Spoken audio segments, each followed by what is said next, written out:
And there we are. There we are. What's going on, everybody? Oh, we're still watching the the pre-show entertainment. I just realized. It's fine.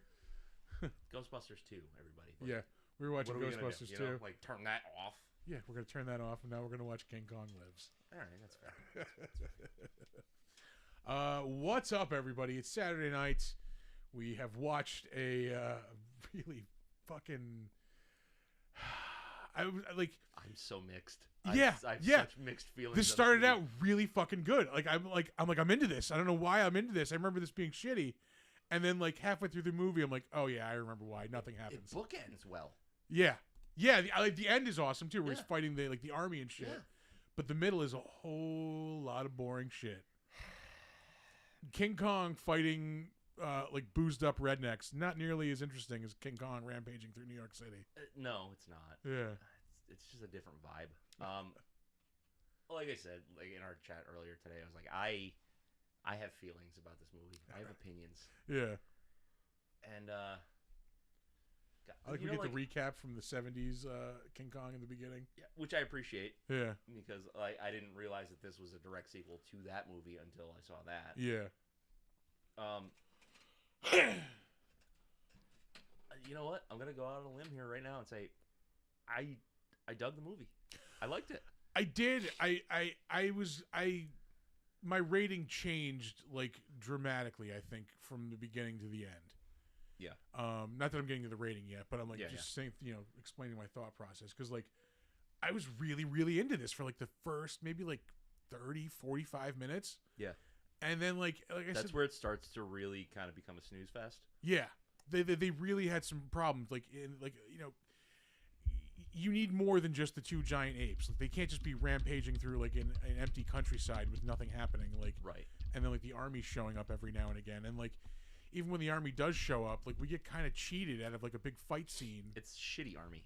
It's low rent 80s movie army. Yeah, like, oh, we're just gonna gas the gorillas and like nothing happens. Like, yeah. I could use a fight here. Like, Yeah. I didn't really even need a fight. Like, I actually really appreciated the drama that they put in this. Yeah. Like, because it's a love story.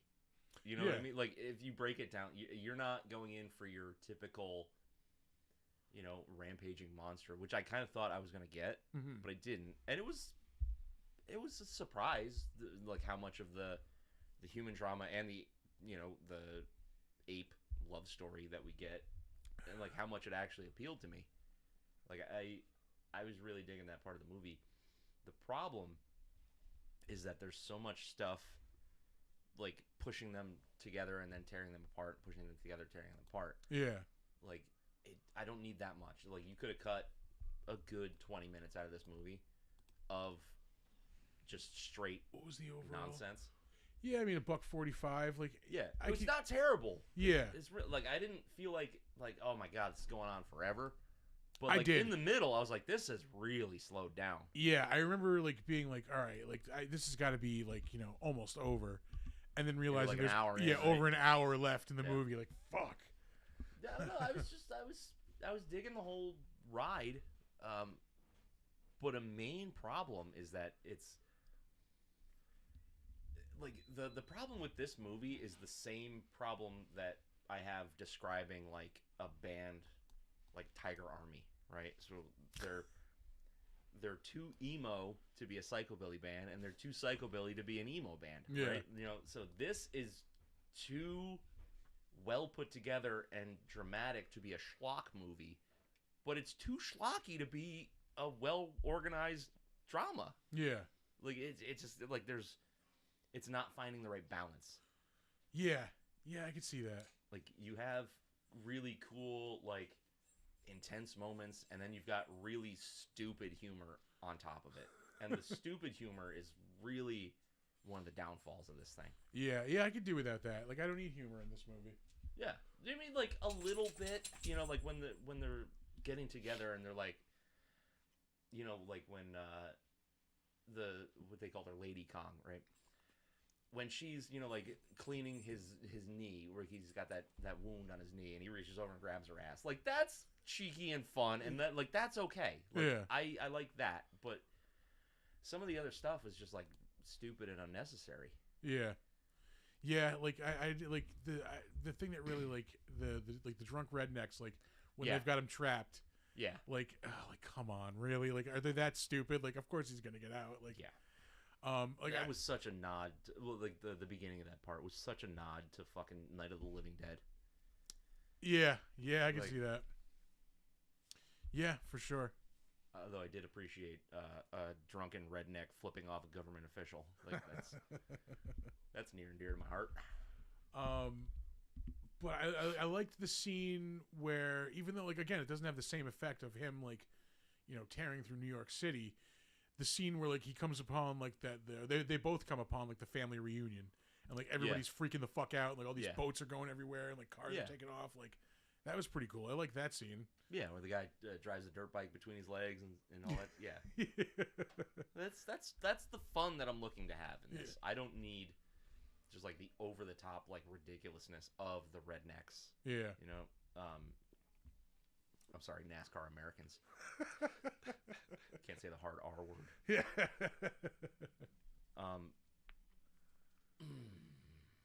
Yeah. Really, really not great blue screen work in this movie too. Yeah. Like where the things work, they work well.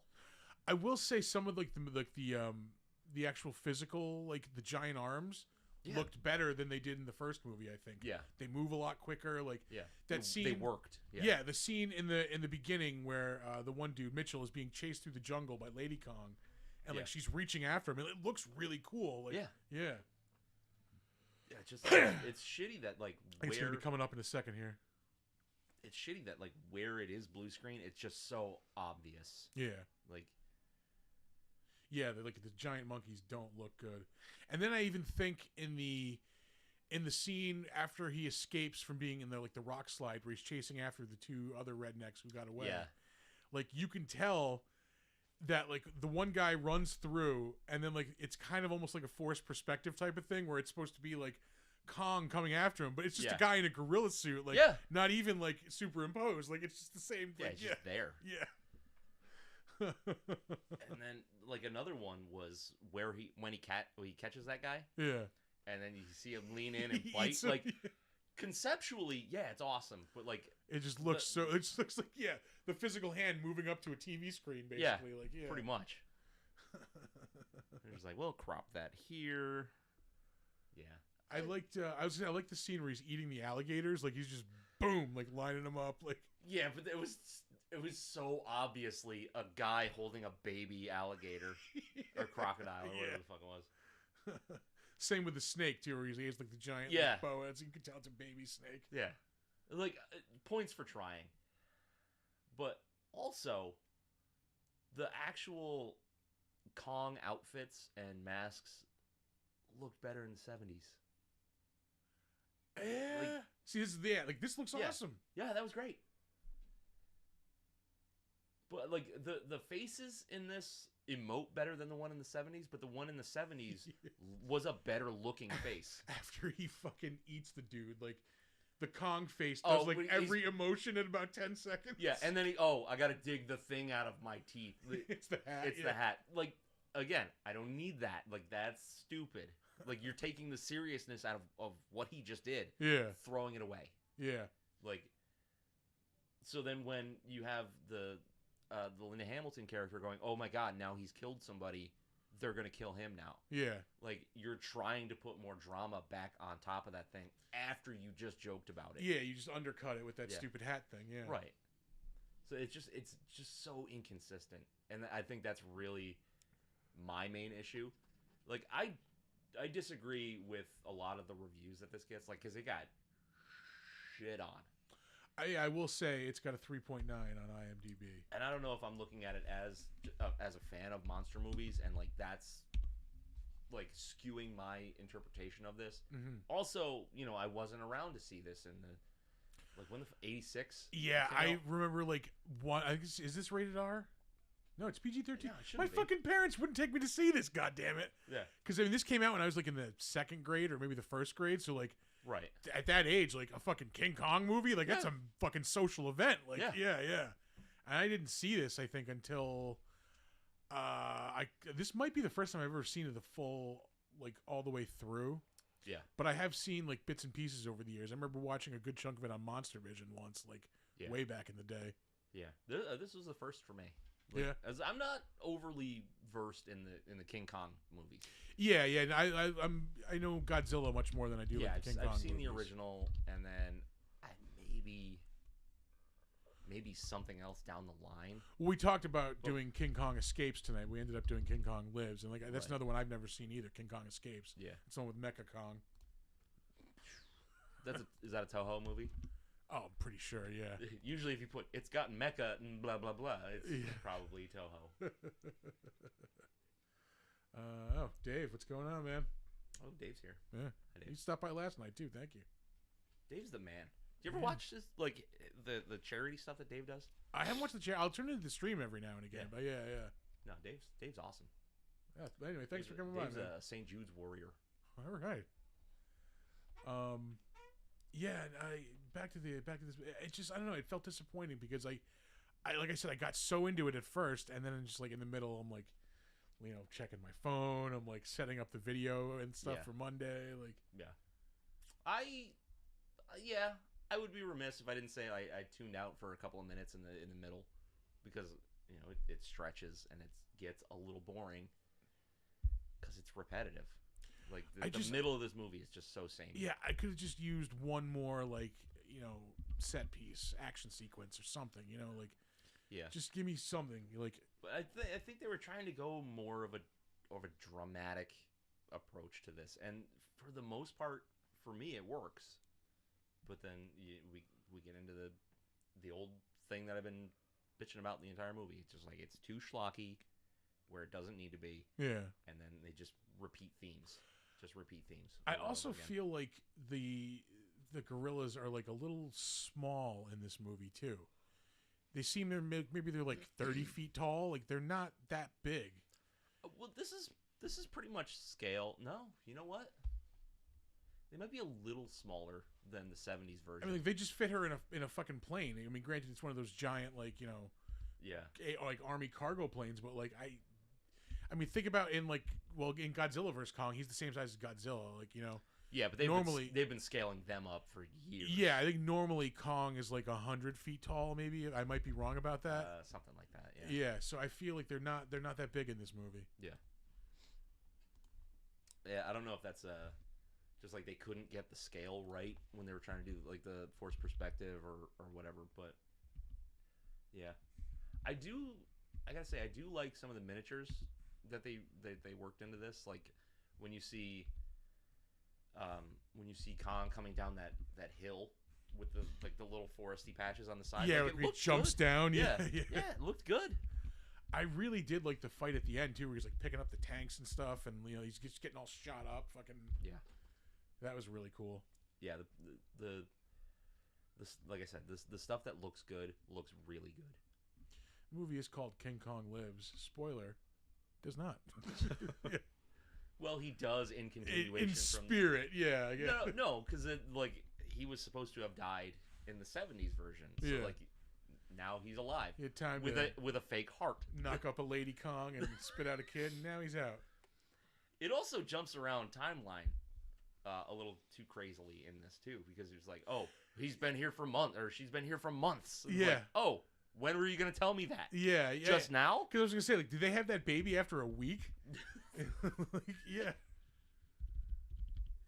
Well, Kong jizz moves fast. Well, that'll be a clip. I mean, each one is probably the size of that beer you're holding. Yeah. It's like grab them and they're flopping around.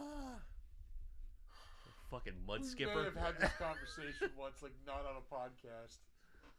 About kaiju jizz? Yeah, but yeah, like a giant fucking. You have to like stomp out a giant sperm, like a flopping trout. Flopping trout. Yeah.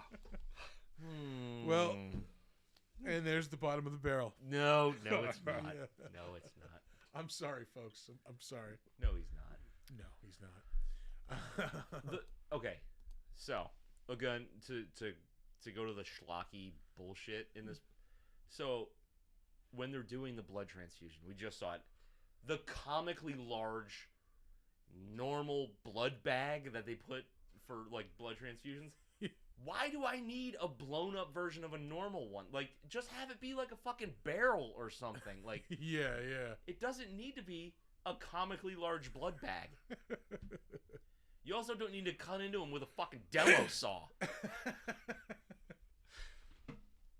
With a giant fake heart. I love the medical grade construction equipment that they've got in this movie. The medical crane that rips his heart out. Yeah. Oh, sorry, fucking union. You can't fire me. Like, they can use but like you said, they can use a crane to pull his heart out, but they can't use a giant barrel for a blood bag or something. Yeah. And the hilariously like oversized like forceps and shit, like those are salad tongs, dog. The weed whacker fucking saw. Just ridiculous. And like, if your movie was designed to be focusing on like silly, dumb bullshit like that, I'm totally here for it. Yeah. Like how many movies have we watched that are just dog shit that we're like, this is stupid, but I fucking love it. And this is just like that's a fucking Ingersoll Rand impact gun. Like, that's a 1/2-inch impact gun. You use that to put fucking tires on trucks. Yeah. Jesus Christ. This fucking giant ass saw. Because you can't use other shit. Why? Now, that's a fucking zombie weapon right there. Yeah, it is. I love the warning sticker that they put on it too, though. Hey, don't put your fingers near this whirling blade. Yeah. Don't put your hands where you wouldn't put your dick. I don't know. It's fine. It's fine. It's fine. It's fine. What else is there to say about this? I mean, acting is good. I like a lot of the army actors, terrible. They're just like stereotypical, like, fucking guys. Like, at one point, the guy Mitchell says to the fucking like the science team, like, "Hey, you're spending all this money on Kong. Why don't you spend some money on my monkey?" Yeah. And like, I think I want to make a sticker of that, and like maybe like a gorilla in like a dress, like all dressed up with like a fancy hat, like spend some money on my monkey. Clipping. Yeah.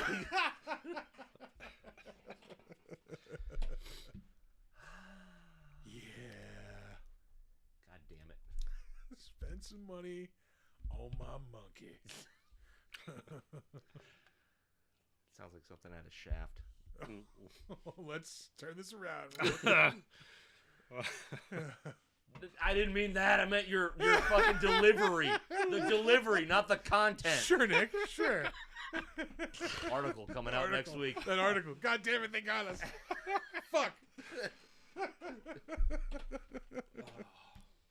All right. I think we can throw some ratings on this. I think it's time. All right. I'll go first. 6. All right. I think it's a strong 6. I don't want to go higher than that because there are definitely fucking problems. Yeah, for sure. I mean, like you said, some of the special effects are just not great at all. Yeah. But I mean, like as far as like the shots of like dudes in the suits, like looks fucking awesome. And, looks better than most Godzilla movies. Yeah. Yeah, I think I'm right there with you. Like it's because I was definitely like when I was first watching it, like I'm like, okay, I'm definitely over the line of rewatchability on this. I would watch this again. Yeah, I wouldn't have a problem watching this again. Yeah. So I think I'm also right there with a 6. Like it's good.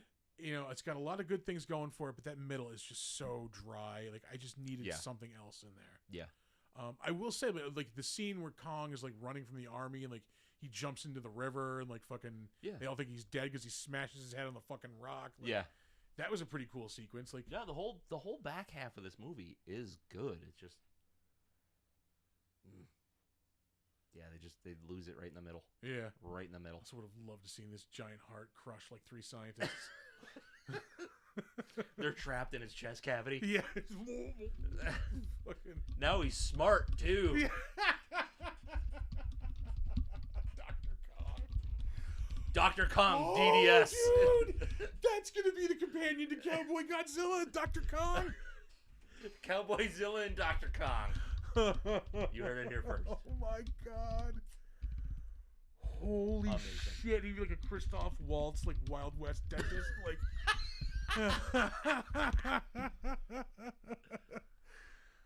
Oh my god.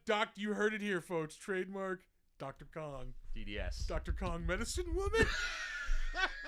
Oh my god. I would watch that. Well, I didn't know that I needed that in my life, but here we are. Fuck, that's gonna be a sticker. Well, that's our sticker. That's our sticker. Dr. Kong, Medicine Woman.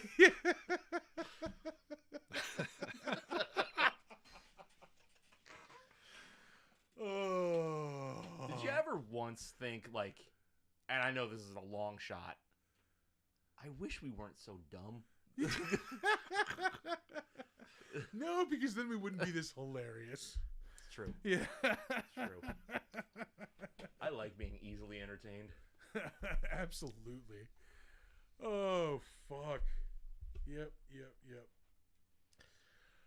All right, well, let's move on to the trivia segment. Let's get at that trivia. Yeah. Oh, it's not playing. There it goes. Oh, yeah, there's a long lead in on that button for some reason. We have to fix that. It's like 4 or 5 seconds of dead air before it actually plays. Forgot to mention that in the pre-show. I have to. Yeah, that would have helped me not to talk over it and think that it just wasn't working, so people didn't think I was just sitting there. Yeah, I can trim the beginning off of that. Yeah. All right. Now that we've completely talked over the intro music for the trivia section. Wow. Well, hey, you know what? You unprofessional fuck. Edit. Just edit. I can't edit that. Are you crazy? Just lay the other sound effect over it. Cut the entire section out and then put the real one in. You know? Thus defeating the purpose of having the sound effect on the stream deck. There's one thing that we're absolutely not about here. It's efficiency. Deficiency, yes. That we are about, yeah. Efficiency deficient. It's There's a sticker. Yeah. Big Dumb Monsters. Efficiency deficient. Yeah. That's the one. All right. On to the trivia. All right. So Peter Michael Getz, his check for the post-release royalties came to 3 cents. He has it stapled to the film's poster in his house, having never cashed it. I wouldn't either. I would do the same. I would shit. have that framed, yeah. My King Kong check. The frame costs like literally 10 times more than the actual check. 10. Yeah, probably 20. 30-cent frame? Well, maybe an 80 cents. Oh yeah, 3 cents. Yeah. Oh yeah, it's Walmart. You get those cheap ass fucking frames. Yeah. This room is filled with them. In his book, The War of Art, Breaking Through the Blocks and Win Your Inner Creative Battles, which is the stupidest fucking title ever, writer Stephen Pressfield mentions this movie as a life-changing, validating failure. It was his first professional writing job after 17 years of trying. And after the movie bombed, he realized he'd become a professional. He hadn't yet had a success, but he'd had a quote-unquote real failure, which is a really, really healthy way to look at things like that. You'd be like, Yeah. you know, okay, so I finally did the thing. It didn't turn out, but I did it. Yeah. The thing I feared happened. Now I can just move on and do what I want to do. Yeah. Yeah. It's all uphill from there. Yeah. I have had a similar experience. My first Comic-Con panel went good. Second one bombed hard. Yeah. Yeah. Yep. And yeah, and I had that same attitude. Like, all right, well, the worst thing that's ever like gonna happen has happened. You did it. Fuck it. I have nothing to be afraid of. You did it. Yeah. Delicious Miller High Life. Mm-hmm. Champagne of beers.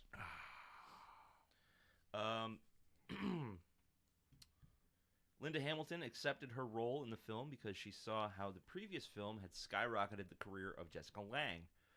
During filming, she had no idea what the end product would look like.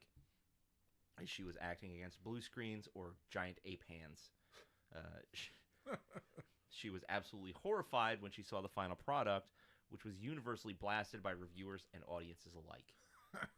Which I really don't get. Like, it's not the best fucking movie, but like, it's not garbage. Not garbage, yeah. It's not garbage. Like, this is 86. Yeah. Right, so it had a tough competition in like 85, 86. Because there was really good, like, Back to the Future came out in 85. 85, yeah. It was like 2 years after Terminator. Yeah. Yeah, but I mean, like, even still, like, it's not the worst fucking movie I've ever seen. No, yeah, it's not. It really, like, visually, it looks good. Like, there's great camera work, great shots.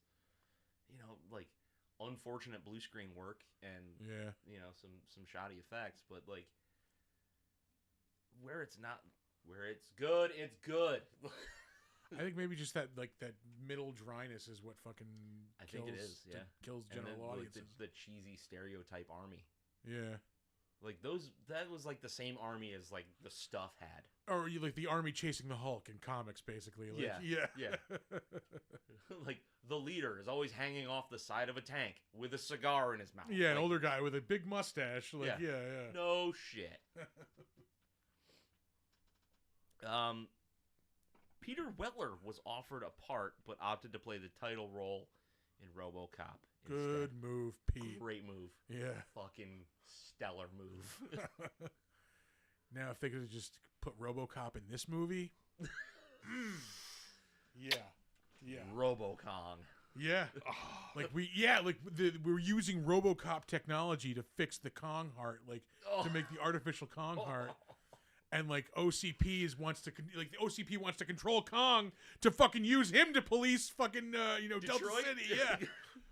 Oh, this has got legs. You heard it here, folks. Fucking this is trademark Big Dumb Monsters, the RoboCop King Kong Lives crossover that nobody fucking Did you say wants. Delta City? Yeah, remember it's the name of like the project that they want to build. The like. Oh, that's right. Yeah. Yeah, because they wanted to basically demolish Detroit and rebuild. That's what it was. Yeah. Oh, fucking Delta City will be powered by a giant Kong heart, which will be powered by Godzilla. That's your fucking movie.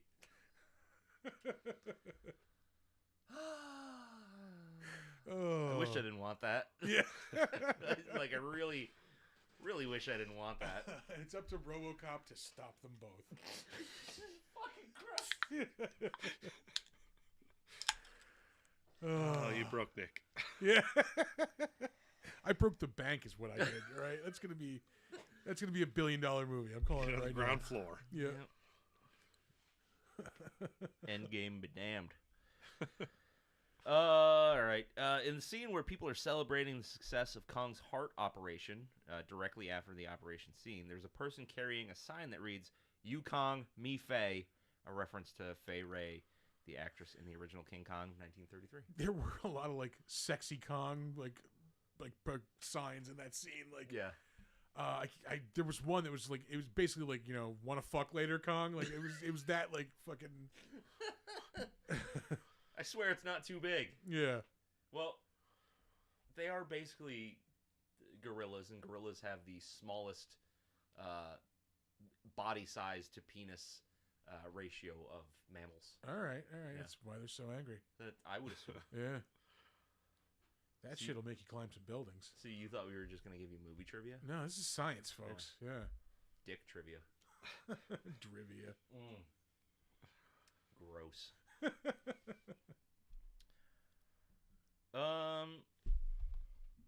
see. On to our next one. John Gillerman, which I assume is how it's pronounced. Yeah, I believe so. Grief-stricken during the production due to the death of his son Michael during the making of his previous film, Sheena, from 1984. He would frequently disappear halfway through the day's filming to go sailing instead. And after one argument with the production staff, he disappeared for days. Filming was eventually completed by Charles McCracken, an uncredited 21-year-old documentary filmmaker, which might be why it feels really inconsistent. Yeah. Because the director was in really charge inconsistent. Just skipped out. Huh. I wonder, like, what that movie would have looked like if he, like... If he committed? Yeah, if he had, like, finished it. I bet it would have been better. I bet it would have been a lot better. Yeah. Yeah, for sure. We are very gassy tonight, I'm noticing, yeah. And it's not just the one beer. Yeah. It's been like that all day. It's driving me crazy. Probably like the 9 Guinnesses I drank last night. According to Creating the Filmation Generation, Dino De Laurentiis approached Lou Scheimer of Filmation to develop an animated spin-off starring the son of Kong. Robert Lamb came up with some pretty wild ideas involving Kid Kong, being able to change his size at will and travel to various different planets, as well as go underwater Space Kong. in a submarine made out of giant coconuts and bamboo called the Coco Nautilus. Kid Kong never got off the ground, and I fucking want it. I want that cartoon so bad. This is in the 80s? Yeah. Okay, how much cocaine do you think... All of it? Yeah. Was needed to come up with the giant coconut submarine? Yeah. Holy shit. How bad do you want to see that fucking cartoon, though? Well, maybe not now. How much does little kid Chris want to see that fucking cartoon? Fuck yeah. Every Saturday morning or whenever it was on, I'd be right there. Yeah. Where's this giant coconut submarine? Yeah. But just like a shape-shifting ape going through space. Yes. Yeah. Yes. Space Kong. Give me that. Man, this movie returned approximately $5 million on an $18 million budget. Ooh. That's tough. No es bueno. No. That's a tough one. This is the first film in which Kong is shown eating somebody. Yeah, I think that's true. I mean, I don't. He didn't eat anybody in the original. And he didn't eat anybody in the '70s version. He smashed a bunch of people. Yeah, and I can't say anybody. I've seen like King Kong vs. Godzilla. I haven't seen King Kong Escapes. So yeah, no, that I believe that. Sorry, I had to swallow something. You heard it here. According to writer Steven Pressfield, Dino De Laurentiis had been struggling to get a sequel to King Kong from 1976, as the death of Kong at the end obviously posed some problems. De Laurentiis, known maniac, had remarked that because Kong had become a star in his own right, no one would really bat an eye if they just brought him back for another adventure, which is fair. Yeah. When Pressfield and Ronald Shusett pitched the idea of Kong being in a coma for years and needing a heart transplant, De Laurentiis quickly hired them to write the film because, as it turns out, it was the best of the sequel pitches he had seen. That's the best. Yeah. Are you ready for some that weren't the best? Oh, let's hear it. Let's fucking hear it. Some of these are the best. These rejected ideas include Kong being trained by the U.S. Army to become a living weapon and going to Russia to win the Cold War. Yep. I want that. A version where Kong went to space, and a version I'm in already. That seemed to take inspiration from E.T., the extraterrestrial, in which Kong would be led around by a group of children. I don't know about that one. Give me that. I want the. Give me that Cold War Kong. Fucking CIA Kong, like. I want Kong in a trench coat. Yeah. Fucking giant sunglasses, like. Agent Kong. It's like the TMNT movies where they thought they fit in just because they're wearing trench coats and sunglasses. Yeah. He's 80 feet tall. Yeah.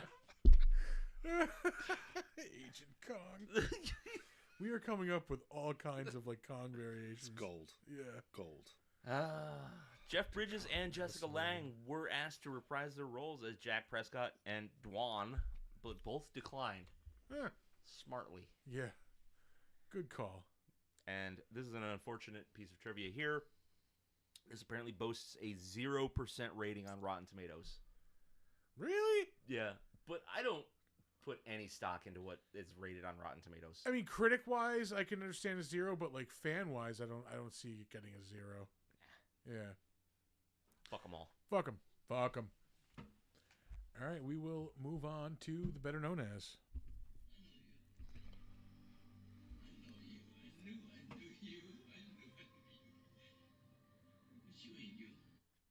All right, we will start off with one of 2 directors listed, John Gillerman, who we have spoken about before. He has done some very, very notable movies in his career.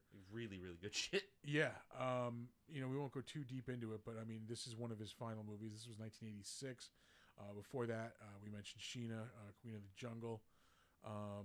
He also directed, of course, the 1976 version of Kong. He directed the 1978 version of Death on the Nile. Question: so is that Sheena like a pop fiction Sheena, and then Marvel took that character and made a comic book? That's Shayna. So I think she Oh, might. you're right. Yeah. You're right. Yeah. Is Sheena like because she's like a Tarzan ripoff. So I don't know if she's an older character or if she was created just for the movie. Yeah. But it was what's her name, Midge from that '70s show, Tanya Roberts. Yeah. Yeah. Yeah. Before he directed the '70s King Kong, he directed The Towering Inferno. That was 1974. That's only got a 7 on this. That's pretty good for IMDb. Usually they shit on stuff. Yeah. He also directed Shaft in Africa in 1973. That might be it for the big name stuff. He just directed a lot of stuff before that too. A bunch of Tarzan stuff. Yeah, Tarzan's Greatest Adventure. Tarzan Goes to India. Hell, Heaven, or Hoboken. I'll take Hell, please. Yeah, 2 of those sound like the same thing.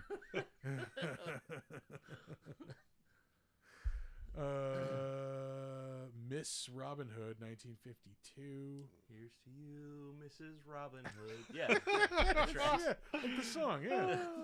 His first movie was 1949, Hijinks in Society. The other director that's listed is Charlie McCracken.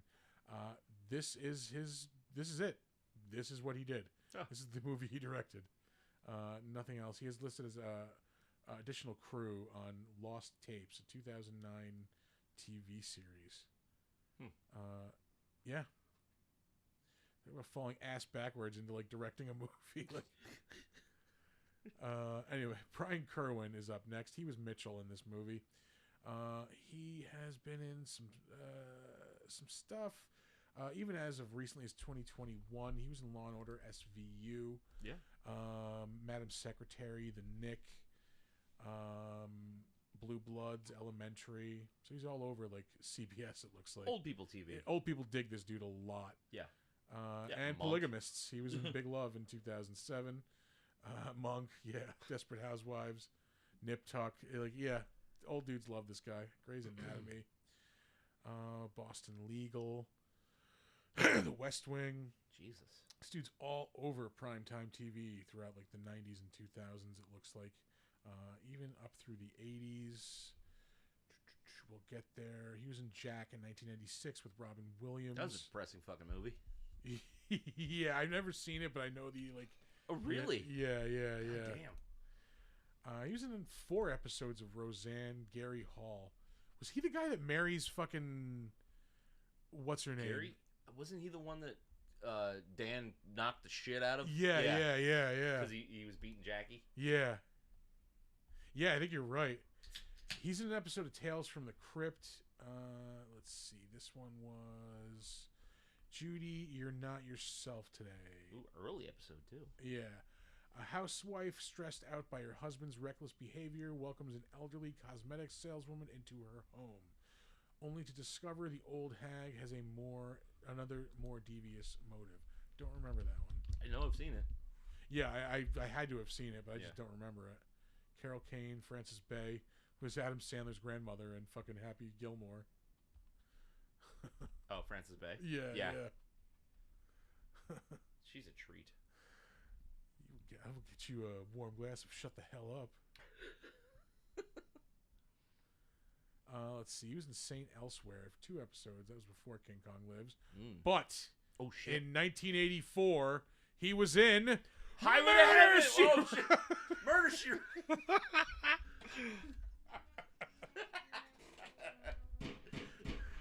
Oh, there it is. I just want the sound effect. Sorry, I had to do that. Highway to Heaven. Let's see. He was in Simon and Simon, also in '84. Dude had a big '84. Seven Brides for Seven Brothers, TV series '84. He rode the fuck boat for 3 episodes. God damn, that's some fucking. That's a lot of fucking on the high seas right there. He was in an episode of Chips, BJ and the Bear. A lot of monkey themes. Yeah, monkey stuff. Huh? Yeah. Young and the Restless. That was back in the 70s. His first appearance was in the Logan's Run TV series, 1977. I forgot that they did a show. About Yeah. that. Like I would never think to make a show out of that.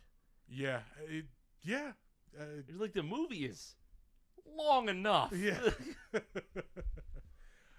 Linda Hamilton is up next, who we have talked about before when we talked about the Terminator movies. So we won't go too deep into her. She is Sarah Connor. That's who you know her as. Yeah. I mean, she really isn't in a whole. She does have a lot of credits. I thought she wasn't in like a whole bunch of stuff, but she does like show up like in things like for like little cameos a lot. She was Chuck's mom on that series. She just shows. She's in Resident Alien for 15 episodes. I did not know that. Huh. Yeah, I'm like I've said before. Like I'm done with that show. Like there's nothing wrong with it. Yeah. But, like nothing changes episode to episode. I keep hearing how good it is, and like I don't know. It's not. I don't know. I don't know if it's what I'm looking for. For like right the now. first like 3 or 4 episodes, I laughed my balls off, and then it got real samey. I gotcha. Like real samey. Let's see. Yeah, I mentioned Chuck. You know what? We just might move on because we literally talked about her like multiple times. Twice now. Yep. Moving on. Peter Elliott. He played Kong in this. He has done a shit ton of monkey acting over the years. Professional monkey actor. He's in something upcoming called Vanilla Gorilla.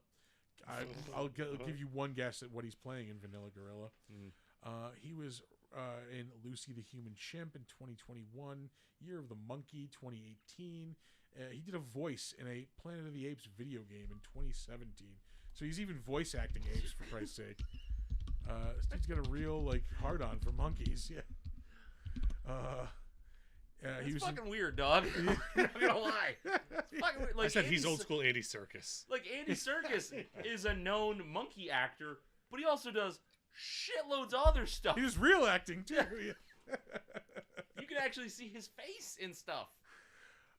He was in a Tarzan movie in 2013. Is that the one with fucking Skarsgård there? Alexander Skarsgård, maybe? Which one? Tarzan 2013? No, that's CGI. Yeah. Kellen Lutz. I may have seen that. I don't think I did, though. That's a property I really wish they would do something cool with. Like, nobody seems to be make it like a fucking seriously dark, brooding Tarzan movie. That'd be dope. Yeah. With like the fucking Batman. Awesome animal effects, too. Like, like fucking... Like, really, like, grit that shit up. Yeah, I think that's a property that they could really fucking do something with. Yeah. But who knows? He was in Jack the Giant Slayer in 2013. He played a giant. He was in Red Dwarf, so clearly he couldn't have played a monkey in space. Oh, no. Sure did. Yep, played the chimp. 100%. Man, that's a show that people really love for no reason. Huh? Red Dwarf? Yeah. I've tried. I haven't even tried. He was in The Omen in 2000. No, played a gorilla. Are you shitting me? Yeah. Are you fucking shitting me? He was in Renford Reject, played a gorilla. Monkey's Tail, we're just going to go right over that one, of course. Gorilla Performer. He was in The Island of Dr. Moreau, the notoriously shitty 1996 movie, Assassimon. I'm going to go out on a limb and guess Assassimon. Like, why doesn't it say Assassimian? You know what I mean? Like... You know Oh, what? He was in Congo. Congo. Yeah, playing a gorilla. Let's see. The Case of Sherlock Holmes, a period piece. Oh, Great Ape. Let's see. Missing Gorillas in the Mist. We're gonna go right over. Yeah. He was in Return. Hold to on. Whoa. Mime artist. In Gorillas in the Mist. Not a gorilla. What the fuck is happening right now? Bro, You missed it. did your agent fuck up? Like, what happened? You are the fucking gorilla man. Yeah. It's called Gorillas in the Mist. You could have had the starring role. You could have. Fucking gorilla. Is he afraid of mist? That's it. He's a problem with He mist. saw the mist once and like it freaked him the fuck out. I can't do mist, man. I can do gorillas all day long. Yeah. Mist, I'm out. No. Yeah. Pete doesn't do mist, all right? He was in Return to Oz in 1985. He played one of those Wheeler like creatures, the fucking like the golden things. I've never seen it, but everything I've seen. Actually, I've never you know seen what? it either. To be I honest may with have seen it as a child, you. but I refuse to watch it as an adult because it looks terrifying. Yeah. Hey, he was in Greystoke, The Legend of Tarzan, Lord of the Apes. Huh. Yeah, Primate Father. As Silverbeard. Here we Primate go. Father. Quest for Fire, 1981. He played a fucking caveman. There we go. That's Not where a gorilla. That's where it started. Yeah. He devolved from caveman to gorilla. He had like a taste of caveman. It was like, you know what? I think I can do a little bit more. I need more. I can go a little bit further with this, I think. Let me try gorilla. Nope. Gorilla's it. Yeah, this is it. Yeah. What do you think he's like in the bedroom? Look at Linda Hamilton's freshly combed eyebrows in this scene. Look at them. That shit's is wild. Good God. Just fucking coiffed eyebrows.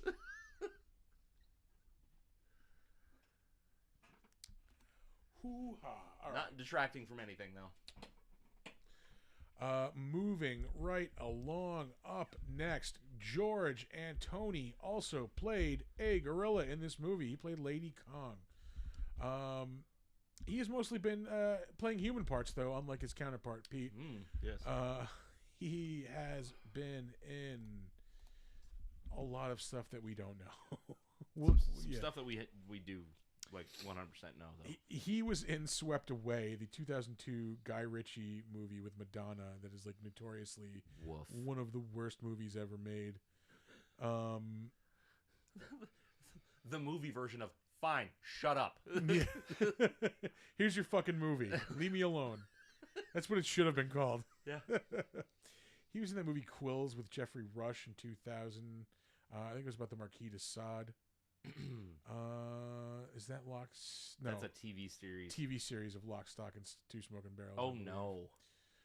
He was in the movie Elizabeth with Kate Blanchett in 1998. He played King Philip II of Spain. He was in The Adventures of Young Indiana Jones. A lot in of period 1996. pieces. Yeah, yeah. He was also in Interview with a Vampire in 1994. He played one of the Paris vampires. Oh, shit, yeah. He was in an episode of Liquid. He was in 10 episodes of Liquid Television. Dog Boy. Dog Boy. God damn. I miss Liquid Television Oh so much. my God. I forgot about Dog Boy. Yeah. Holy shit. Dude, there are so many people where I'm like, you guys remember Liquid Television? They're like, Crickets. no. Yeah. No.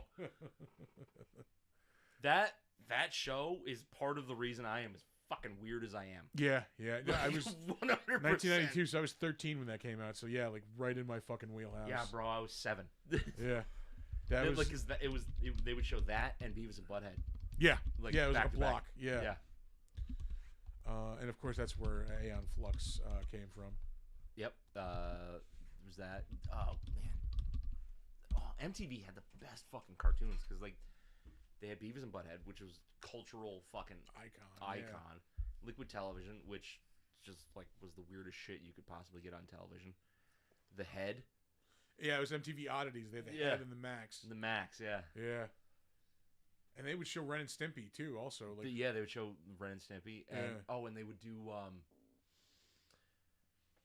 They would do like animation weekends and stuff too, where they would just have like the right. shorts, like the weirdest fucking shorts that you could possibly imagine. I still wish it's probably on YouTube. I never have actually looked for it.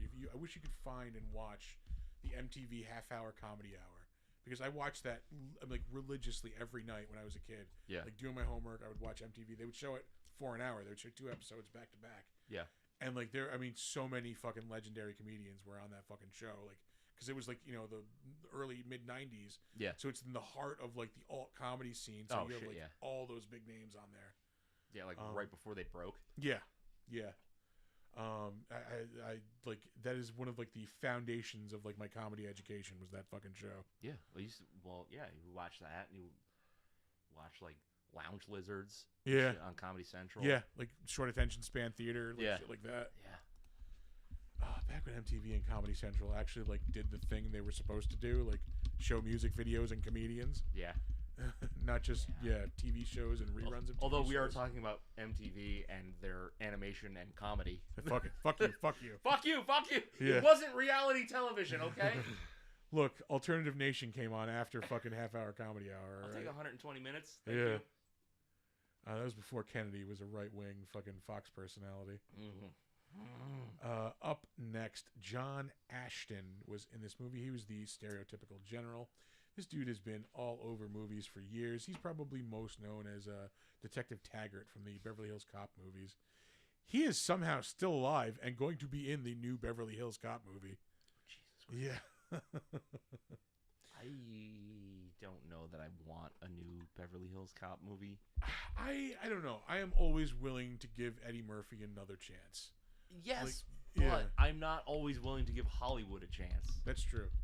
That's true. I mean, and I think it is also a Netflix movie, so like, yeah, I want it to be good. So I just want. Just think about how edgy Beverly Hills Cop movies were. How edgy Eddie Murphy was at one point. Yeah.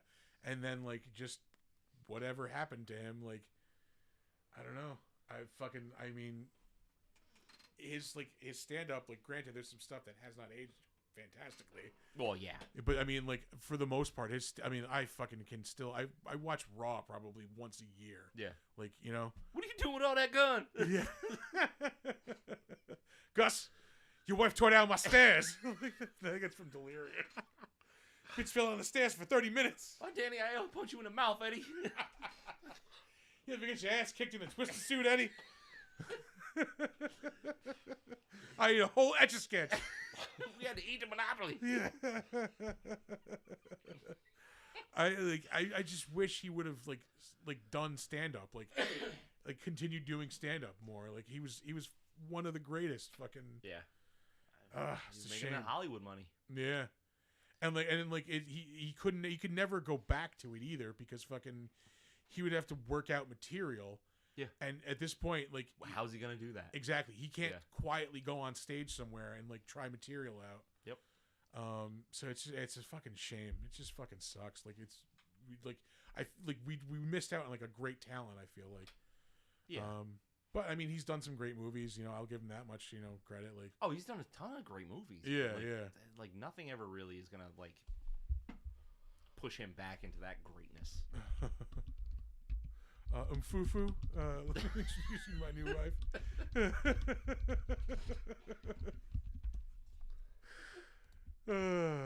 Gus, this bitch is a Sasquatch. God damn it. Anyway, back to who the fuck are we even talking about? Oh, John Ashton. Yeah, he was in Beverly Hills Cop. That guy. Taggart. Yeah, Taggart. That's the only thing that matters. Yeah. Has he been in anything else? I mean, Law and Order, SVU. He's in Gone Baby Gone, 2007. You know what? I think we're just gonna move on. King of the Hill. He was in an episode of King of the Hill. Oh, sick. Yeah, I will shout out King of the Hill. Now I have to fucking go through these. God damn it. Because he might have been in a thing. Yeah, he was in Trapped in Paradise in 1984 with Dana Carvey, John Lovitz, and I forget who the third person was. Nicolas Cage, maybe? He was in the Tommyknockers miniseries in 1993. That's not the one you think it is. That's not the ABC one? No. Dirty Work. Oh, that's why I went over it. Yeah. Yeah. I didn't. Yeah. I noticed that before. Yeah. It was an episode of the Tracy Ullman Show where the Simpsons came from. Ooh, pardon me. That smells like sriracha. Weird. No, I will shout out. I didn't have any. No, we are not this because this is a product I've heard advertised on podcasts. Fucking Melinda's hot sauce. Oh yeah, I love Melinda's. Fucking delicious, dude. The black truffle one, really good. I gotta try. I've never had it before, and like I keep hearing the commercials. Like, you know what? Fuck it, I'm gonna try it. Yeah. I got their sriracha, and like I'm looking for things to put it on. It is so good. They have a lot of varieties. Yeah, there's like a spicy garlic parmesan. Like is one of them. I'll try. I gotta try the black truffle because the sriracha. Like I always liked sriracha, but like you know the original kind. Like it just tastes like it's made in a dirty factory because it is. Like no, this actually has flavor to it. And, like fucking regular sriracha just tastes like spicy garlic. This one it has a garlicky flavor, but it's also sweet. And like you taste the peppers more. Like it's really fucking good. Well, that's good because apparently sriracha is getting to be impossible to fucking get. Like the original kind, yeah. So I've gone through half a bottle in like less than a week already. Fucking just like drinking it. I had a turkey sub this afternoon for lunch, and I was just like hosing it down with sriracha. It's so good. Yeah. I had a burger the other night. Fucking put that on there. It was so good. I do like a little bit of sriracha on a turkey sandwich. Yeah. Also like Wickles on a turkey sandwich. I have never had those. The spicy pickles? No, they're not spicy pickles. They're pickled hot peppers. So it's like hot pepper relish. I think they also make a spicy pickle too. Yeah, probably. Yeah, all right. Good to know. Anything else? He was in 6 episodes of Dallas. Starsky and Hutch, 2 episodes. He was in the movie Oh God with George Burns. An episode of MASH. Greatest television show that's ever existed. Played a Nazi henchman in an episode of Wonder Woman in 1977. Jesus. He was in Columbo and Emergency and Kojak. So God damn. Yeah. But not the one we want. Yeah. No. Oh, what? Can't have it all. Yeah. And then we'll do it for him. We'll move on to the next one. Peter Michael Getz. Is there anything? This dude's just in a lot of shit in general. He's in a lot of movies, and he's your typical like old guy. Yeah, like you've seen this dude before. When you see his picture, like, oh yeah, I've seen that guy. Is like he's the kind of guy that has looked old since he was 35. Yeah, he was in the Father of the Bride movies with Steve Martin. Speaking of people who have looked old since they were 35. Yeah, a guy who's had gray hair since his 30s. He was in an episode of Psych, Arrested Development, a lot of TV. Without a Trace, Gilmore Girls, Frasier, The West Wing. I did like Frasier. I watched it for a while and like I just lost it. Like I never I stopped following it. Yeah. I didn't watch the reboot. I don't want to see the reboot. Kelsey Grammer is not a good person. Yeah. So I just don't. I can't. I'm just tired of reboots. Like I don't need it. Like your show was good. Yeah. Let it be. Yeah. I mean, he's been playing that character for like 40 fucking years now. Well, yeah. When did Cheers start? 84. 80. Was it 84? I think it was 84. And he came on in like the 2nd season, maybe. Yeah, 2nd or 3rd. So. Yeah. So yeah, probably close to 40 years. Don't say that. Yeah, I have like. I was born in 85. Don't say that. That's rude. I remember 1985. He was the voice of General Madine in the Star Wars Return of the Jedi radio drama. That was 96. I remember like seeing you could buy those tapes for a while. Like, remember like in was it in comics where they had like the page from like I think it was like Mile High Comics where like they'd give you the list of comics you can buy from them and like shit like that, and like the tapes were on there too, I believe. Oh yeah. I want to say I remember seeing ads for those in comic books. Yeah, I'm pretty sure. I mentioned Father of the Bride. He's in My Girl in 1991 with Macaulay Culkin. He shows up in 3 episodes of Twin Peaks also. Oh yeah. 1990s Jared. He's in the movie Glory in 1989. I remember this is senior year of high school. I don't know how this started, but we got our entire like cafeteria singing that chant from the Oh my Lord. I even got up and gave a speech like the fucking What the fuck is wrong with you? Yeah. I think Tom was there fucking because it was the end of the day. It was like study hall, so like Yeah. it wasn't like a lunch period, but there was like it was still full of people, Yeah. and like it was like me, Tom, and like a couple other people who were always just like fucking around. So we probably started doing it, and then other people just started like Yeah. like we started getting up and giving like the speeches from the movie, like the battle speeches. Christ.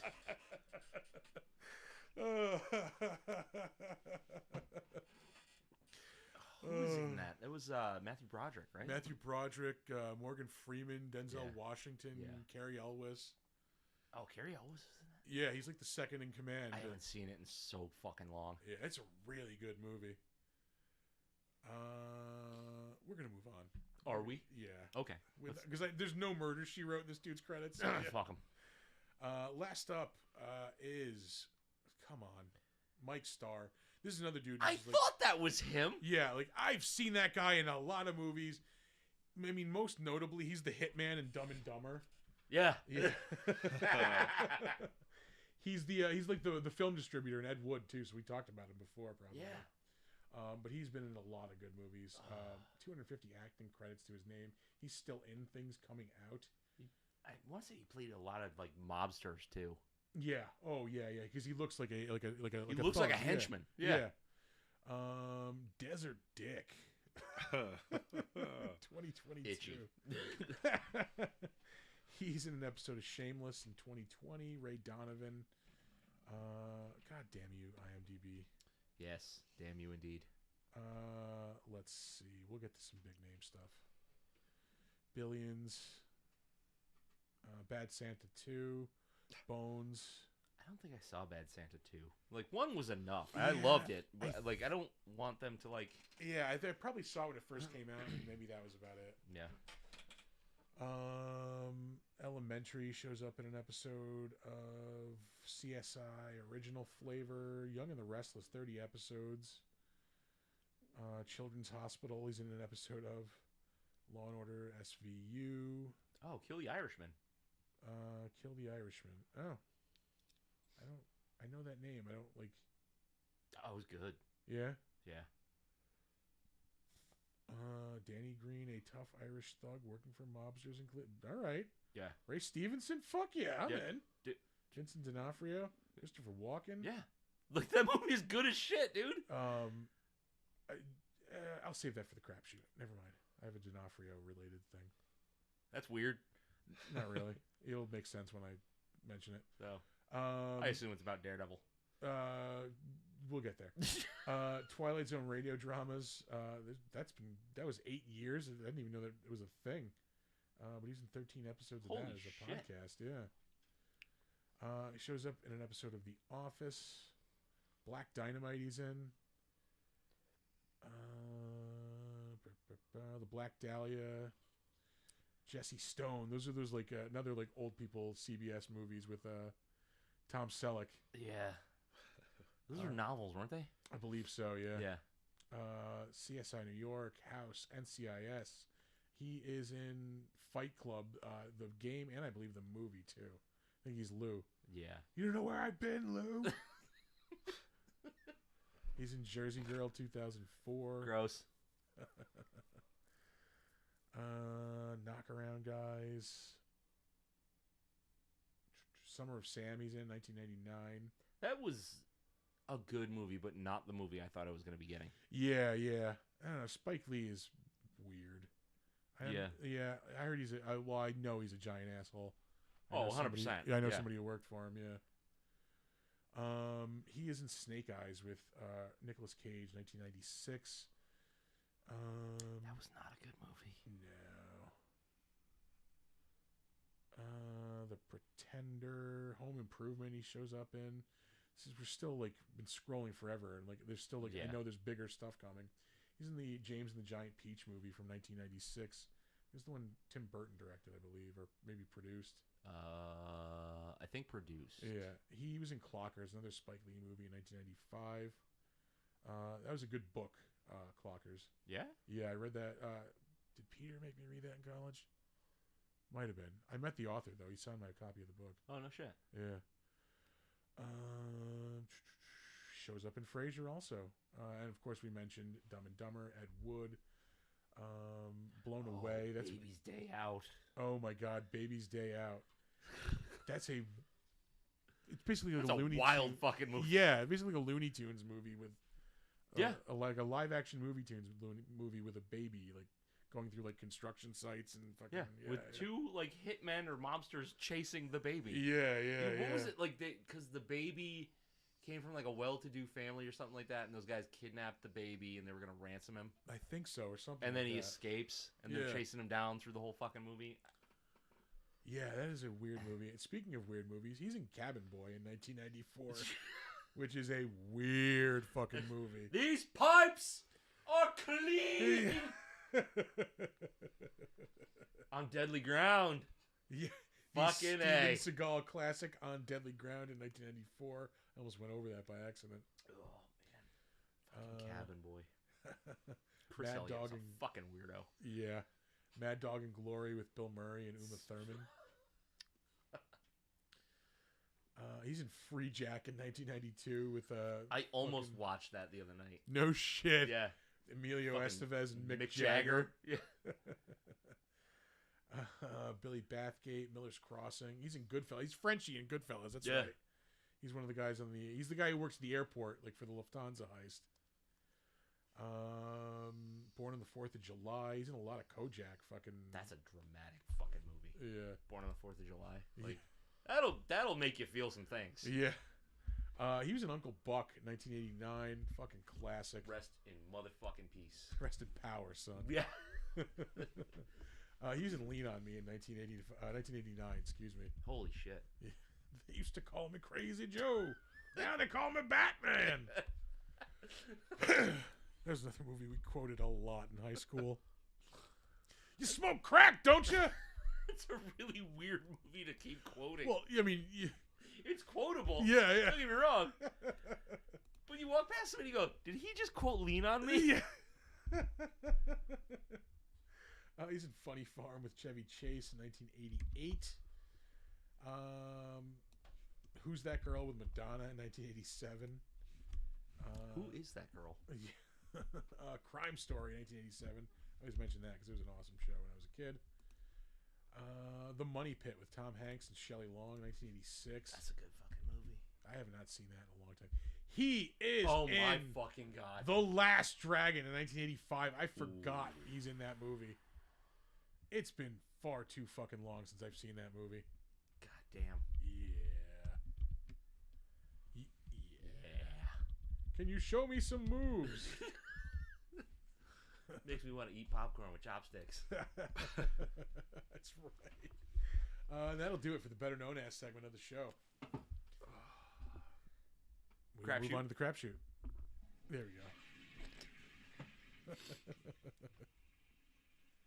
So how was your week? Good. What did we do this week? Did we see any movies? I feel like I went to the movie. We definitely saw a movie. I saw a movie Sunday. Fucking yes, I did. Oh, we saw. Well, we can't talk about the one movie we saw until Monday. We can say we saw it. Yeah, we can say we saw it for sure. We fucking saw Late Night with the Devil this week, man. We got an advanced screener of that. We cannot talk about what we think of that movie Until Monday. until Monday. So tune in Monday. Yeah. We got to see that. We are very, very appreciative for getting the opportunity to see that. I cannot wait to talk about it. Did you wind up watching it the second time? No, I did not. I didn't either. I don't think we were allowed to. I think we got a certain number of views on that, or either that, or when I went to watch it, it would have been 5 hours ahead of time in the UK where we got that. Yeah, it was probably dead by the time you got to it. Yeah. Don't matter. But I noticed there was like a view counter at the bottom too. Oh no shit. Yeah. I cannot wait to talk about Late Night with the Devil. Yeah. I also saw Dune on Sunday. Is it everything I want it to be? Yeah, it's good. It's really good. Everybody's just awesome in it. Fucking Austin Butler is awesome as Fade. Yeah. It's just a good movie, man. Like I said, like I think I said this a couple weeks ago. I rewatched the first one to get ready, and I forgot how good that first movie is. Like, it's just a solid movie. Yep. And this is like the perfect fucking follow up to it. Are they doing 3? It's like they're like kind of like, well, we don't know. Come the fuck on. They're doing 3. These are Denis Villeneuve has already said he's writing Dune Messiah. Yeah. Like this movie's making all the fucking money. There's no way they're not going to make a third one. Well, that's the sequel book, right? Yeah. What was after that? Children of Dune? Beats the fuck out of I me. think that was the third one. Yeah. I think it's a few years off though. It's not going to be like this one where they did it quick, like the second part. Yeah. Like it's going to be a few years away. Okay, but you at least get resolution for that story that they're telling. Yes. Yeah. Sick. Yeah. Sick. That's all I want. Yeah.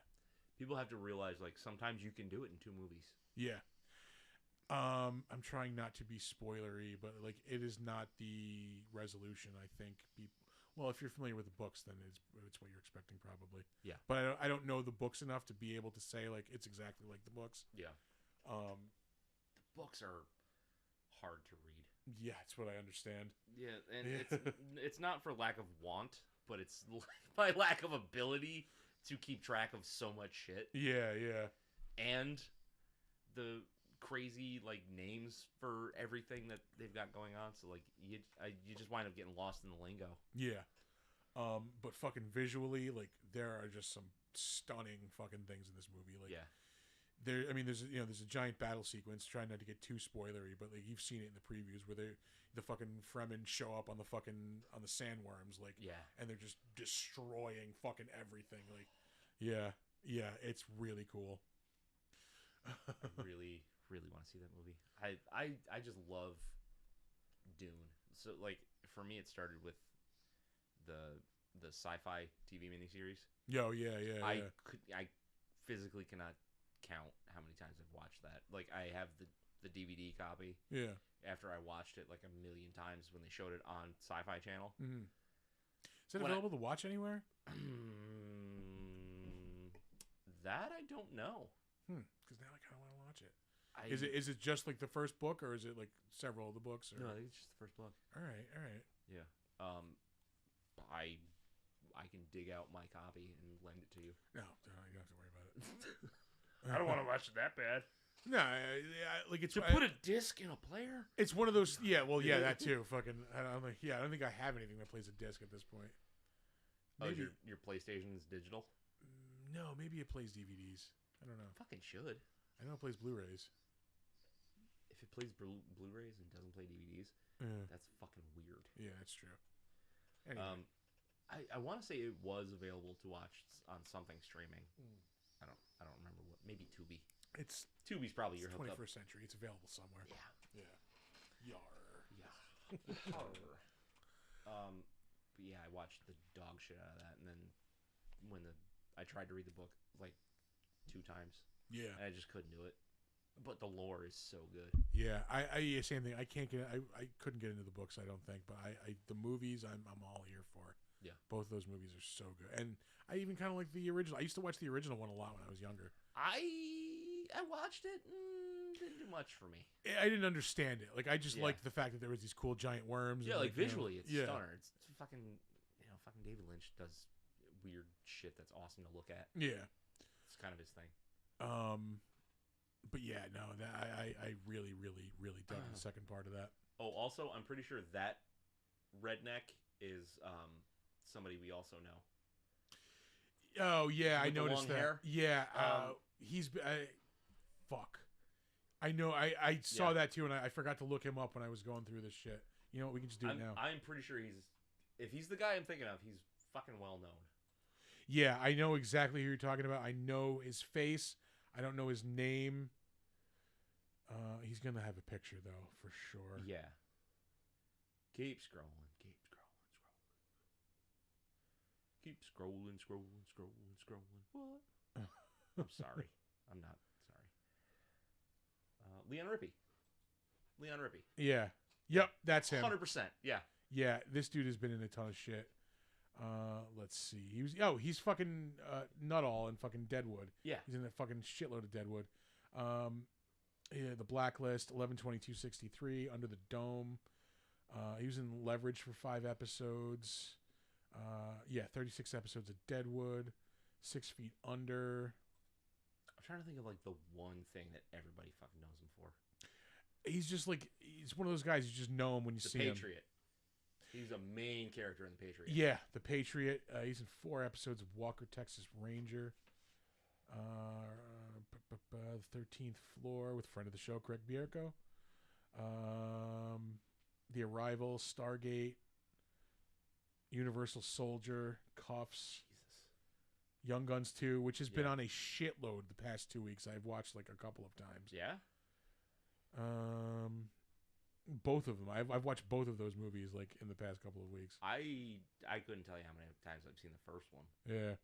I've seen the second one a shitload too, but like nowhere near the amount I saw the first one. So I have the reverse. I saw the second one way more than the first one. The second one has a better soundtrack. Yeah.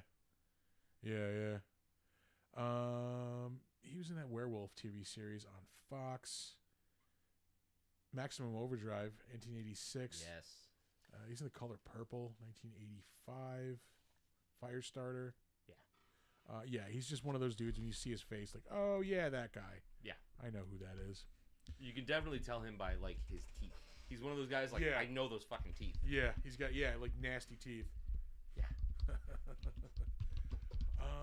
Let's see. We talked about this offline. I don't think we talked about this last week. Fucking Shogun started on FX. Yeah. Have you watched any of that? I watched the first 2 episodes. Yeah, same. I haven't watched the third one yet, but I dug those first 2 episodes. I did as well.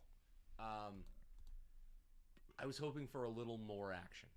I think the third episode is like the big action one. Yeah. Yeah. Like yeah. it's because it's all set up. Yeah. And like I'm here for it, but I'm also like, come on, let's go. Like let's do something here. Yeah, I mean, like there is like stuff happening, like fucking stuff's being set up, like you said. Yeah. But I think there's like a big like battle sequence in the third episode. Well, yeah, because it's all starting to come to a head. Yeah. But like, for me, it's like, okay, they're setting up a bunch of shit, but like maybe I missed something. But like, why is this pirate coming to Japan like the catalyst for all of this weird shit that's like coming to a head? Well, I think he's just like there's things going on already. They're causing tension, Yeah. and then that also happening is just fucking like the straw that breaks the camel's back, basically. Like, Okay. the bridge too far, pretty much. Yeah. Yeah. I mean, visually, it's amazing. Like everything looks incredible. Yeah. Those set pieces are fucking stunning. Yeah. Yeah. No, I'm really digging that. So, have you seen any of that art? No. Oh, dude, it's fucking awesome. I recommend it. If you like samurai drama, Oh, yeah. Yeah. check it. It's on Hulu. Well, I mean, it's when it's like live, it's It's on FX. FX, yeah. So Anything else worth mentioning? We're going to see that movie Imaginary tomorrow, the Blumhouse horror movie. what is that?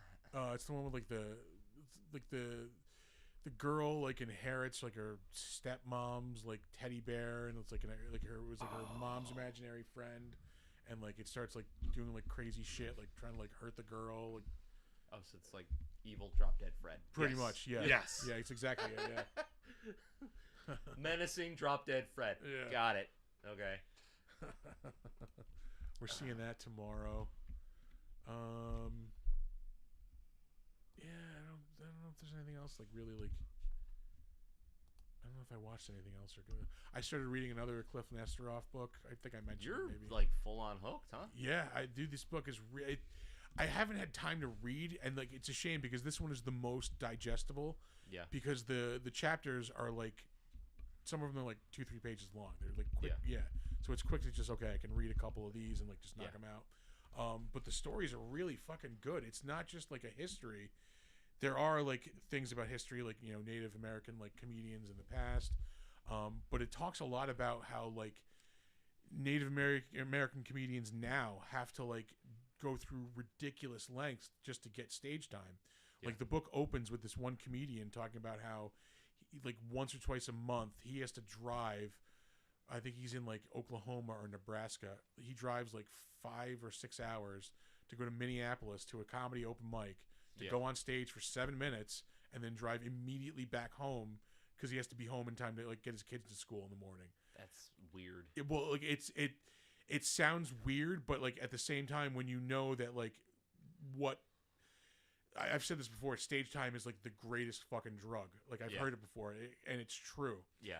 These people are going to these great lengths just to go and get that little bit of fucking of like stage time of like just that little bit of like, okay, I can be better, you know, if I can just get that little bit more time on stage. Like, there's like another woman who like same type of thing where she, you know, she drives like multiple hours to do like an open mic, and she's like trying to start like an open mic on a reservation, like, and just like, it's hard because like it's on a reservation, like people don't have money to spend on things like that, like, you know.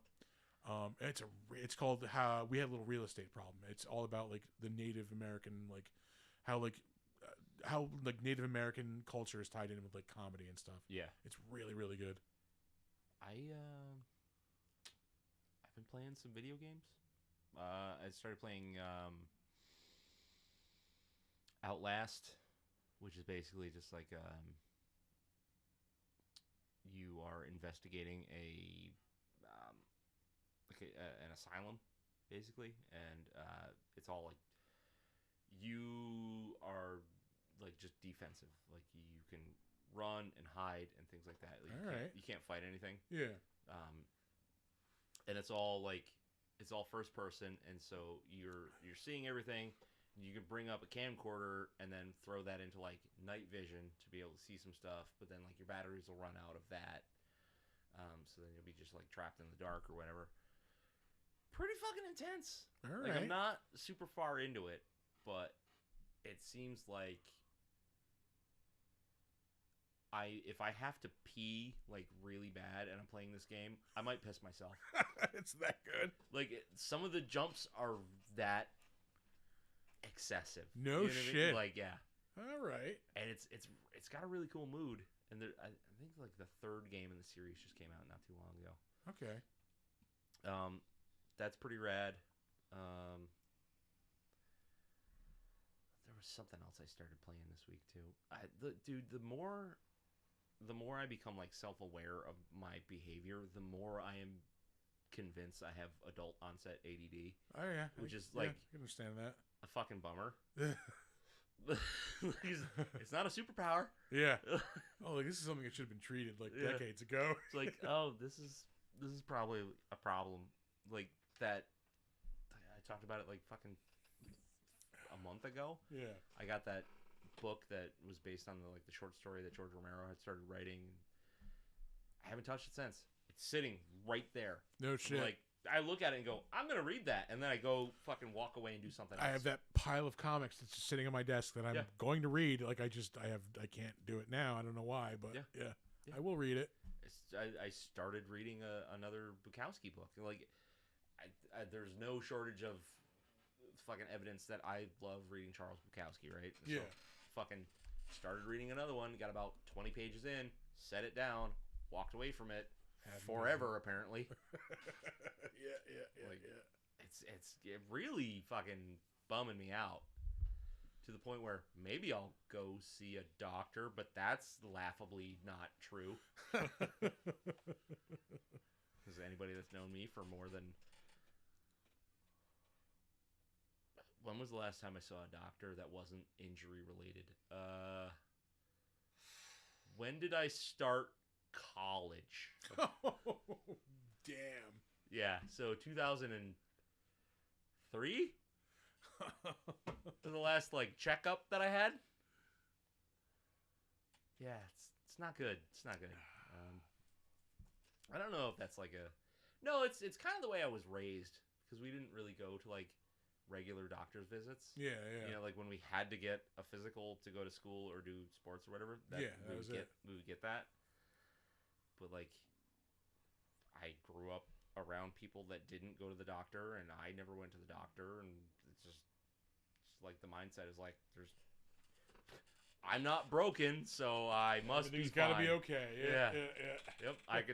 I can still get up and go to work, so I guess I'll get up and go to work. It's not a good way to live. Don't be like me. Ever. What else have I done this week? We went out for karaoke last night. How'd that go? I drank a bunch of beer. All right. I'm not a karaoke person. I went. Yeah, I know. I went because it was a friend's birthday party. Yeah, I went last year. I got the invite this year, and I was just Yeah. like, I'm doing the show. Yeah. Yeah. Yeah.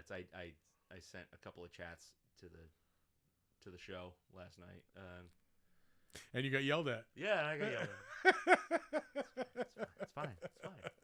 It's fine. I survived. Everybody survived. Yeah, no, we did episode 2 of the Defenestration Hour last night. Fucking went awesome. Yeah. That's gonna be a fun show to do. Yeah. I'm glad you're enjoying that. Yeah. I'm excited for what we all have like stewing in this motherfucker. There is shit stewing in this studio. Not just like shit stewing. No, like actually we have stuff going on, like plans happening. Yeah. Yeah, Like if you jump on our Discord server, which we need to mention, we have a Discord server now. Yeah. You can find the link in our link tree. It'll bring you right to it if you have Discord.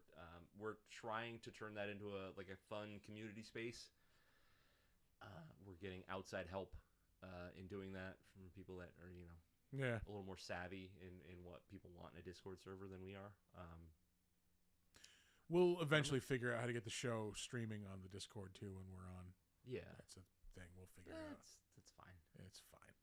I don't know that it needs to stream another place and take away from other things, but that's also true. Whatever. Yeah, go to the Discord and have fun there and share memes and. Yeah, we got a meme page. We have pages for each of the shows: the main show, the Defenestration Hour, the upcoming Regrettable Reviews show. All have their own sub spaces on there. Yep. What else do we have on there? A voice chat channel. There's just like a general voice chat channel, a general chat channel. Yeah. Yeah, come check it out. It's coming along. Just go there and say words. Yeah, I didn't do much else this week. Yeah. I've been pretty just fucking zoned out. Yeah, it's been a zoned out, just kind of work all week. It's not fun anymore. Yeah. Yeah. We're coming to really, really crunchy deadlines on some giant projects that we're working on at work. And we're gonna botch them. We're gonna botch them hard. Oh yeah, I keep getting put into situations where I am in charge of something that I don't understand. Yeah, and I have not been trained to do. Sick. Yeah, and I have nobody that I can ask for guidance or resources to check. Like it's fun. It's fun. Super. Yeah. Super fucking rad. Yeah. I don't like being an adult anymore. I also did get a canvas letter for promotion too this week, so yeah, whoop, whoop. Yeah, could be moving on up like the Jeffersons. Fucking I could have even more disposable income to spend on this. which by the way, we got new microphones. We have done 2 upgrades in the past 2 weeks. Fucking shit is moving on up. Yeah, I don't know if you guys can tell just through Twitch because I assume that gets like compressed to hell and whatever, but. Hopefully sound quality on the audio version of the podcast will increase immensely. Like we didn't have bad microphones before. We just had, like we had workman microphones. Like you get the job done. You know? Yeah. They sounded fine, but hopefully these sound a lot better. Like they give us a little more of a higher quality that we're constantly trying to bring to you. That just garlic and peppers right there. Yeah. That's that higher quality I'm talking about. Yeah. That's the fine, high quality stuff. Yeah. But no, I mean we've upgraded tech. Like I said, we were upgrading like content behind the scenes. Like there could be a lot of like Big Dumb Monsters Presents programming coming your way like in the next couple of months. Like let's just keep our fingers crossed. Holy shit, that does smell like garlic. Right, yeah. I've never hated you more.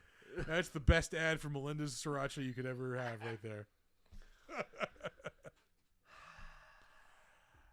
Yeah, we're trying to build what's known as a media empire off the backs of Others. Our friends. Our friends and our backs. Yeah. There's no shortage of. No, we're not like other podcast networks where we're gonna like crank your show out and take credit for it like certain people around here. We'll literally take nothing from it. Yeah. No, we just want to help people get out there, like help make our thing like a constant. It's just stirring the soup. Yeah, that's all. We basically we want stuff like we were talking about this last week in our business meeting. Ultimately, we would like to have something on like once a day. That'd be the end goal. That would be be the best. We're not there yet, but we're not even close to that. We've been on 2 days in a row. We've got another true. show coming up on Monday. Yeah. Yep. God damn. Yeah. I can't wait to talk about Late Night. I know. Fucking review embargo. God damn it. Yeah. Shit. All right. I think we have rambled enough. Yeah. So we will give out our socials and we'll let you guys get back to the rest of your evenings. Our website is www.bigdumbmonsters.com. We got to work on that thing. That's the next upgrade. That needs a lot if of work. anybody out there is listening, like knows websites or how to like do cool shit on WordPress, please hit us up because our website sucks. It's bad. It's basic. Yeah. But anyway, actually, this ties right into that. If you have suggestions for the show, suggestions for beers we should drink, movies we should watch, content that you would like to see. Yeah. Maybe you have an idea for. Maybe you have a show that you want to put on the our growing network. Hit us up. Let us know. You got to be deadly fucking serious about the work that you got to put into it. Yeah, and competent. Yeah, we stress competency. Yeah. Shit. We're gonna start with competency. Yeah. Anything like that. Send us an email, bigdumbmonsters@gmail.com. You can find us on Facebook. We're Big Dumb Monsters Pod. You can find us on Slasher, the all horror social network. We are Big Dumb Monsters Podcast on there. And you can add us as a friend on Steam. We are Big Dumb Monsters. You can also check us out on Instagram and Threads at big_dumb_monsters. We mentioned before you should come check out and join our Discord server. Yeah. I don't have a link for that, but it's in our link tree. It's Go to our link tree. Yeah. You can also check out the show if you are listening to this in the audio podcast. You are missing out because we do this live every Saturday night, pretty much every Saturday night. We try for Saturday. Around 8:15. We hit 8:15 pretty regularly.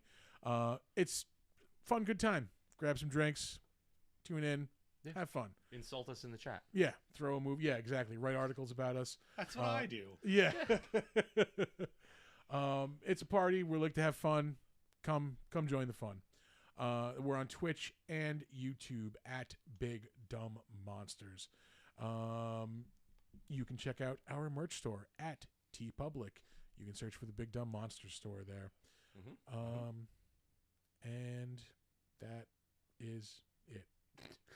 Okay. Yes. Yeah. Well, now we're going to leave you with our weekly words of wisdom. Don't let ghoulies eat your ass. And never sleep in a deathbed. Bye-bye.